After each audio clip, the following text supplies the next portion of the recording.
Hello and welcome along. I'm Fray, and we're going to be talking today about what are the 5 most important things that you should and shouldn't be doing leading up to your due date. And we're going to try and cover that off in less than 10 minutes, which is not a lot of time to talk about a subject that's this important, but let's give it a go. So hi, I'm Fray, and welcome along. I'm a best-selling maternity author and a semi-retired self-employed midwife. So here goes. I'm going to give it to you as the big 5. All right. So number 1, or also like just overview, getting ready for birth really starts from the beginning of the 3rd trimester. So please don't be thinking that it's something that you can leave until you're 30 something weeks. No, you really got to be starting it before that. Okay, so the big 5 is number 1, be working part-time from 28 weeks and not working from 32 weeks. That means that you are basically stopping work a month before you are due, because you are due to have this baby anywhere from 37 to 42 weeks. All right. I know that you've got a EDD, or estimated due date. That's a really bad name for it. That's not what it is. That is an estimated 40-week gestation date. That's all it is. It's not, and so any time from 37 to 42 weeks is a normal time to give birth. Going into labour before 37 weeks is preterm labour, which means birthing a premature baby, and giving birth after 42 weeks is a post-dates labour. But 37 to 42 is normal. So that's why I say stopping work from 28, or working part-time from 28 weeks and not working from 32 weeks, because that gives your body a full month off, that last month before you may give birth as a fully term baby.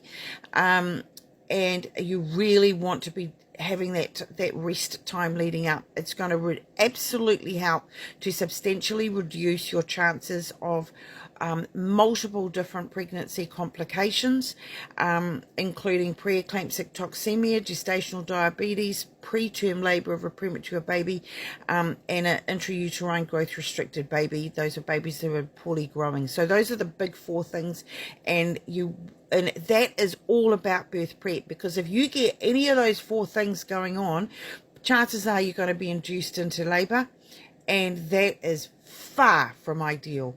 That increases all the risk factors for you and for your baby. The best thing you can be doing is everything in your power to make sure that you don't have a pregnancy complications, you don't get induced, and you're avoiding that whole cascade of intervention. So that is really the big thing that you shouldn't be doing. You should be resting, and you should not be working beyond 32 weeks. Okay, number 2, ensure to be doing all your to-do before birth list of errands and jobs before you get to about 30 weeks. Because from 30 weeks onwards, most women are starting to feel pretty uncomfortable. And for most women, just getting to doing work, if they're still working, is enough. You just don't have the energy to be traipsing the shops, buying prams, buying car seats, buying cots, bassinets. Like, get all of that stuff out of the way, ideally fully done in the 2nd trimester. All your to-do list, and also including getting the baby room ready. Don't be thinking that is something as a job list that you're going to do after you have, sorry about the pings on my phone here, messages coming in. Don't plan that that's something you're going to do after you finish work, at 36 weeks or something. I want to strangle you. Don't do that. Bang, bang, bang, bang. Bad. Okay? Don't do that. It's just not ideal. I can tell you honestly that every single preterm labour I have ever had with clients has been women still working and too busy and trying to fit way too much in that 3rd trimester. Don't do it. Okay, number 3, be investing and engaging one-on-one with a naturopathic medical herbalist. I talk about this a lot in my webinars and videos, but it's so important to maintain the healthiest possible pregnancy, again, for you to be able to avoid that cascade of intervention, of being told that you need an induction of labour because of a complication in the pregnancy, which was probably avoidable if you maintained a better health and less work during the pregnancy. And it's a really big deal for you and your baby, like a really big deal. I know there's inductions going around left, right and centre, and there's far too many inductions going on of labour. It's not all right, and we're paying the consequences. The statistical outcomes on maternal and fetal morbidity and mortality rates are ridiculous, especially, I have to say, in the USA. The worst in any westernised country. Horrific. And it comes down so much to health pregnancy, so you want to get obsessed with that. And also seeing that maternity naturopathic medical herbalist, they will be putting you on a regime typically from around 35-36 weeks onwards of birth preparation supplements that are going to help ripen your cervix, which is what you want to be obsessed about from 35-36 weeks onwards, is ripening your cervix so that your labour is the best it can be and the safest for you and the safest for your baby. All right. And number 4, proactively, intentionally plan to relish the last month of that sort of 32 weeks onwards, 32 to 37 weeks. Relish that month as doing as little as possible. Like, it's really, really important to mentally and emotionally and physically dial down what you manage to accomplish in a day in that last month. Like, you need to be able to do that. It is critical for the wellness of your pregnancy, and it's critical for your postpartum mental well-being.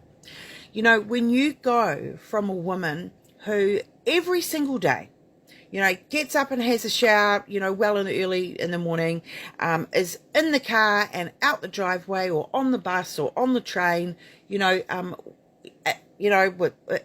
early in the morning, you're at work, you're doing a full day's work, then maybe you've already fitted in the gym before that, face palm, or the gym after work, face palm, when you're that heavily pregnant. Don't do it. Terrible idea. And then you're still, expecting yourself to have a reasonable social life and to get to the supermarket and get to the shops and fit in sex and cleansing, toning and moisturizing and everything else that you fit in your day. And when you go from doing that and feeling like you accomplish a lot every day, forgetting all the stuff that you're fitting in at work, and then you come home with a baby and you get to 5 o'clock in the afternoon and you have not even managed to have a shower. That can be incredibly depressing, and it shouldn't be, because it's normal. Okay, so you want to dial down what you get done in a day. You know, by the time you're 33, 34 weeks pregnant, if all you do that day is read a book, update the photo album, have a chat with a girlfriend on the phone, and have a shower, and snooze every afternoon. If that's all you're doing, that is absolutely fantastic, and that's absolutely perfect. Because when you transition into becoming a mum, you're going to transition so much more successfully. Don't overload. So, and then the last thing is, number 5, do not rely on that EDD day as being when your baby's going to be due. Remember, any time from 37 to 42 weeks, don't rely on it. Don't be in a situation that life is a nightmare if your baby comes early at 38 weeks. It's not early. Be ready from 36 weeks onwards with every job ticked off your list. Mwah! Best things you can do. Bye, everybody. Love you. See ya.